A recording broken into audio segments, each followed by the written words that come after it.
Get that woman away from my daughter immediately. Alexander Blackwood's voice thundered through the marble halls of Elysium Estate like a cannon blast. All movement ceased in the sprawling mansion's east wing as staff froze in place, eyes darting toward the source of the commotion. In the center of the music room stood Elena Vasquez, 32, an immigrant from Venezuela with warm brown eyes and calloused hands. She had been kneeling beside 9-year-old Sophia Blackwood, the billionaire's daughter who hadn't spoken a word since the tragic yacht accident that claimed her mother's life 18 months ago. The piano bench where they sat was littered with colorful musical notation cards. Sophia, who moments earlier had been rocking violently and covering her ears, now sat perfectly still, her eyes fixed on Elena's hands as they formed shapes in the air, conducting an invisible orchestra. "Mr. Blackwood, please." Mrs. Winters, the head housekeeper, stepped forward nervously. Miss Vasquez was only trying to... I don't care what she was trying to do.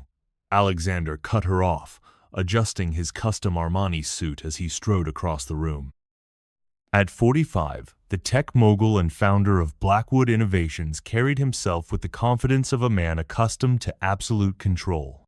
"No one touches my daughter without my explicit permission, especially not unauthorized therapy techniques." The staff knew Alexander Blackwood as a man transformed by grief. Once celebrated in Silicon Valley for his visionary leadership and philanthropy, he had retreated into a fortress of wealth and isolation after losing his wife, Claire. His company now ran on autopilot, while he obsessively focused on finding a cure for his daughter's selective mutism, cycling through world-renowned specialists like disposable commodities. Sophia sat motionless at the piano, her delicate fingers hovering over the keys she once played with prodigious skill. Before the accident, she had been a musical savant, performing Chopin at age 6. Now, the piano remained untouched, a monument to what was lost. Elena Vasquez had joined the household staff just 3 weeks ago. Officially hired as an assistant housekeeper, she had quickly formed a connection with Sophia, often finding the girl hiding in the library or gardens when she should have been with her tutors. What Alexander Blackwood didn't know, what nobody in the mansion knew, was that Elena Vasquez was not who she claimed to be. Her employment credentials were flawless forgeries. Her presence at Elysium Estate was no accident. "I apologize, Mr. Blackwood," Elena said, rising slowly, dignity evident in her posture despite her simple uniform. Sophia was experiencing sensory overload. "I was using melodic intonation therapy to help regulate her nervous system." Alexander's eyes narrowed suspiciously. "And where exactly does a housekeeper learn about melodic intonation therapy?" Before Elena could answer, something extraordinary happened. Sophia's hand reached out, grasping Elena's wrist.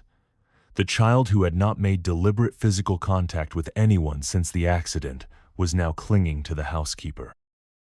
More astonishing still, Sophia's lips parted, and a single, perfect musical note emerged, a middle C, sustained and clear. The room fell into stunned silence.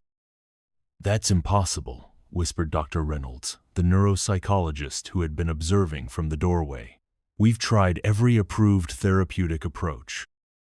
Alexander staggered slightly, gripping the edge of the grand piano for support. "Sophia," he whispered. The child didn't speak again, but her eyes remained fixed on Elena, who stood perfectly still, as if afraid any movement might break the spell. "Everyone out," Alexander commanded, his voice uncharacteristically quiet. "Except you, Ms. Vasquez, and Dr. Reynolds, please stay."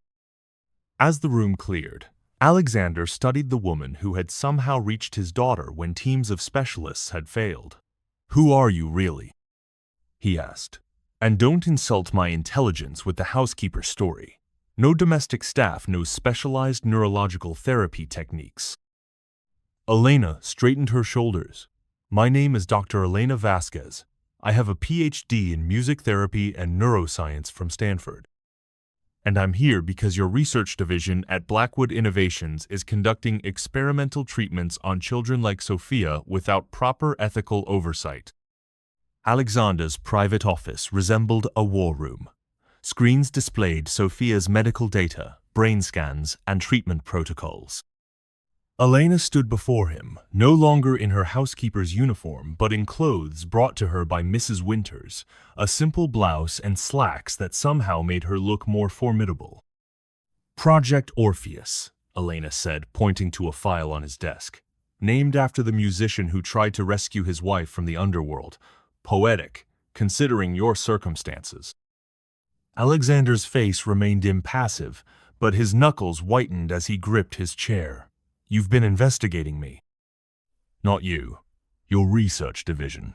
Specifically, the work of Dr. Victor Mercer. At the mention of this name, Dr. Reynolds visibly tensed. Mr. Blackwood, perhaps we should discuss this privately. 18 months ago, Elena continued, undeterred, my brother Miguel was enrolled in an experimental program at the Blackwood Neurological Institute.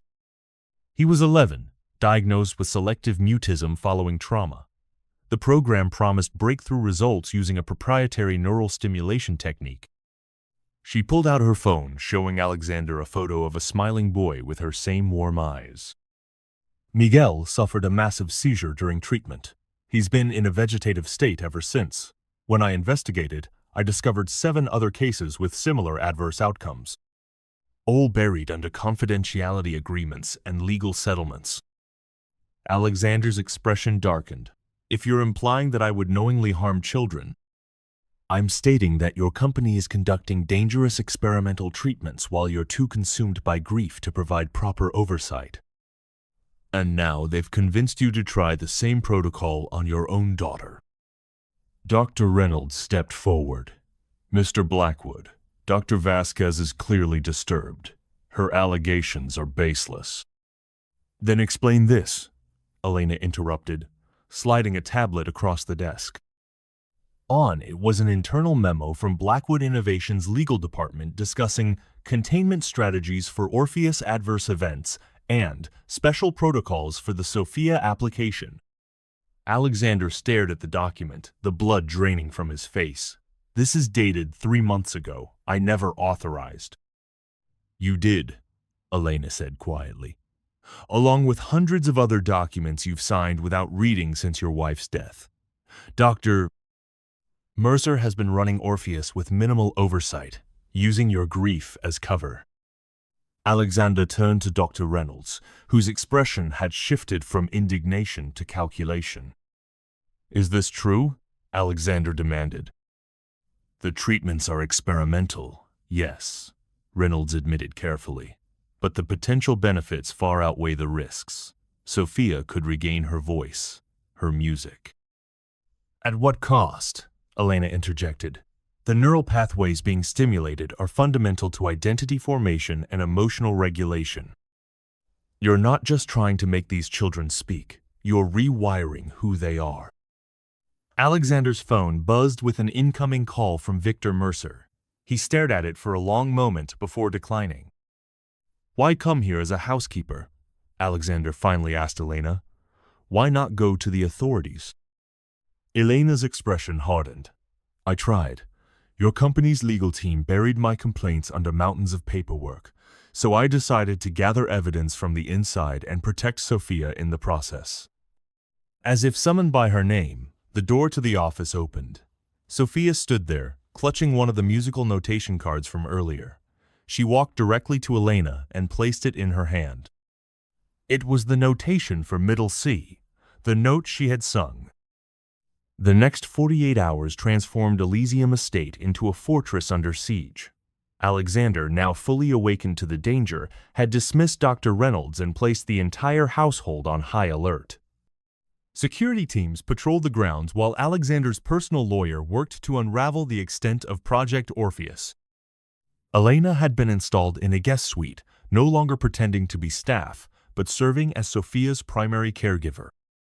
The connection between them had deepened, with Sophia now producing not just single notes, but short melodic phrases, not words, but music that somehow conveyed meaning Elena seemed uniquely able to interpret. "She's creating her own language," Elena explained, as Alexander watched them work together in the music room. "Music is how she's finding her way back." Alexander observed with a mixture of hope and suspicion. Part of him still questioned Elena's motives, wondering if this miraculous progress was somehow manufactured to gain his trust. His phone rang again, Victor Mercer, for the 12th time that day. "You should talk to him," Elena said, surprising him. "Record the conversation. Give him enough rope to hang himself." When Alexander finally answered, Mercer's voice was tightly controlled. "Alexander, we need to discuss the Vasquez situation immediately. She's a disturbed individual with a personal vendetta against our work." "What exactly is our work, Victor?" Alexander asked coldly. "Because I'm looking at files showing experimental protocols I never approved being used on vulnerable children. Those treatments represent the cutting edge of neuroscience." Mercer replied smoothly. "Yes, there have been setbacks, but we're on the verge of a breakthrough that could help Sophia and countless others." "Setbacks?" Alexander's voice rose. "You call what happened to Miguel Vasquez a setback?" A pause. "The Vasquez case was unfortunate, but statistically within acceptable risk parameters for experimental treatment." "And was my daughter within those acceptable risk parameters too?" Another pause, longer this time. "Alexander, you need to understand the bigger picture. Blackwood Innovations stands to revolutionize neurological treatment.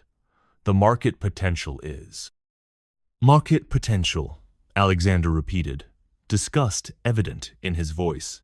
"My daughter isn't a market opportunity, Victor." "Don't be naive," Mercer's voice hardened. "You approved this direction yourself.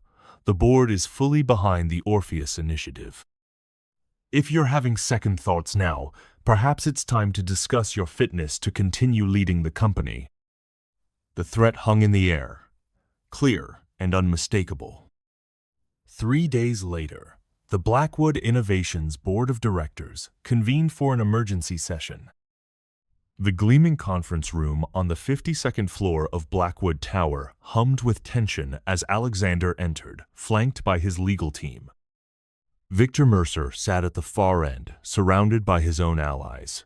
His confident smile suggested he believed the outcome was predetermined.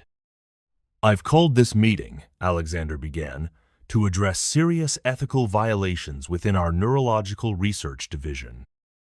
"Before we proceed," interrupted Mercer, "I believe the board should consider whether Mr. Blackwood's personal circumstances have compromised his judgment.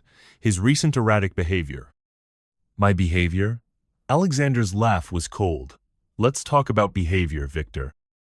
With a nod to his assistant, the room darkened and a projection appeared on the wall.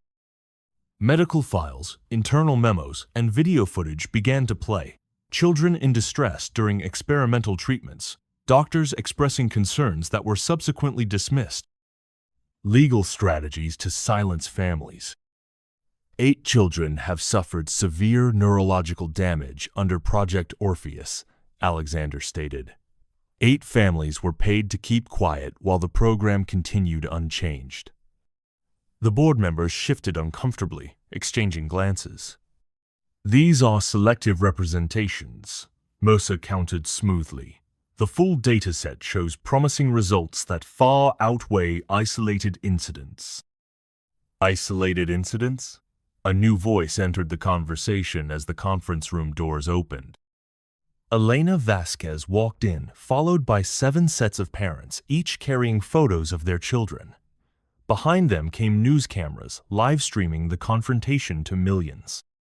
"These are not isolated incidents," Elena continued, her voice steady. "These are children whose lives were destroyed by experiments conducted without proper informed consent." Mercer's face contorted with rage.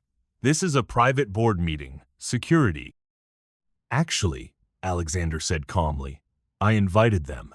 As majority shareholder, that's my prerogative." He turned to address the cameras directly. Today, Blackwood Innovations acknowledges its failure to uphold the ethical standards that should guide all medical research. Project Orpheus is terminated, effective immediately. A fund of $2 billion will be established to provide lifetime care for affected families. Gasps echoed through the room as Alexander continued. Furthermore, I am stepping down as CEO to focus on restructuring our research division with proper ethical oversight. And to focus on what matters most, my daughter. As security escorted a protesting Mercer from the room, Alexander approached the parents who had come forward. I can't undo the harm that's been done, he said quietly. But I promise you this is just the beginning of making things right. 1 year later, the grounds of what was once Elysium Estate had been transformed. The imposing gates that once kept the world at bay now stood open, welcoming families to the Blackwood Center for Communicative Arts, a nonprofit residential facility for children with communication disorders. The mansion's music room, where Sophia had first sung her single note, had been expanded into a state-of-the-art music therapy center. Children of all ages filled the space, some playing instruments, others using specialized technology to translate movement into sound. Elena, now the center's director, moved among them with purpose and compassion. Her brother Miguel, while still unable to speak, had shown remarkable responses to the music therapy program she had developed, small victories celebrated by the entire community. Alexander, dressed casually in jeans and a simple button-down shirt, watched from the doorway as Sophia sat at the grand piano. At 10 years old, she still spoke primarily through music, but her compositions had grown increasingly complex and expressive. She's composing a piece for the anniversary celebration, Elena explained, joining him. She calls it Voices Found. The relationship between them had evolved over the months, from suspicion to respect, from collaboration to something deeper neither had fully acknowledged. The new treatment protocol is showing promising results, Alexander said. 3 children have begun speaking again, and the brain scans show none of the concerning patterns we saw with Orpheus. Because we're not forcing them to conform to our definition of communication, Elena replied. We're meeting them where they are. Across the room, Sophia looked up from the piano and smiled at them, a gesture once rare that now came easily. She beckoned them over, pointing excitedly to her composition. It's a duet, Elena translated, reading the notation, for piano and voice. Alexander raised an eyebrow. She wants us to perform it? Together? Sophia nodded emphatically, then did something extraordinary. She spoke, her voice soft but clear. Family plays together. 5 years later, the annual Blackwood Center Gala filled the transformed gardens of the estate. Hundreds of guests, including families, researchers, and supporters, gathered under twinkling lights as a teenage Sophia Blackwood took the stage. At 14, she had grown into a poised young woman whose musical compositions had gained recognition in classical circles. Though she still preferred music to speech in many situations, she now moved confidently between both worlds. Welcome to our 5th anniversary celebration, she said into the microphone, her voice strong and clear. Tonight, I want to share something special with you. She gestured to the side of the stage, where Alexander and Elena joined her, now wearing matching wedding bands. 5 years ago, my father and Elena taught me that communication isn't just about words, it's about being truly heard. Sophia smiled at them both. They also taught me that sometimes, the people who seem most different from us are the ones who help us find our true voice. As the 3 of them took their places at the instruments, Sophia at the piano, Elena with a violin, Alexander with a cello he had learned specifically to play with his daughter, the audience fell silent. The music began softly, tentatively, like a question being asked. Then it grew, each instrument finding its voice in the composition, sometimes in harmony, sometimes in counterpoint, but always in conversation. In the front row, Miguel Vasquez watched from his wheelchair, his hand moving slightly in time with the music, a small movement that would have been missed by many, but that represented a world of progress to those who loved him. As the final notes faded into the night air, Sophia leaned toward the microphone once more. "My mother once told me that music is the space between the notes," she said softly. "I think healing works the same way. It happens in the spaces between our broken pieces, in the silence between our words, in the moments we choose to listen instead of speak." She looked out at the gathered families, some whose children spoke with words, others who communicated through technology, art, or movement. "We all have different voices," Sophia concluded, "but tonight we speak as one." As applause filled the garden, Alexander and Elena embraced their daughter, forming a circle that had once seemed impossible. Three people who had begun as adversaries, now bound together by something stronger than blood, the courage to listen when the world had stopped hearing. In the gentle evening breeze, the music lingered, a reminder that sometimes our deepest wounds become doorways to our greatest purpose, and that true healing begins when we find the courage to hear the voices silenced by our fear.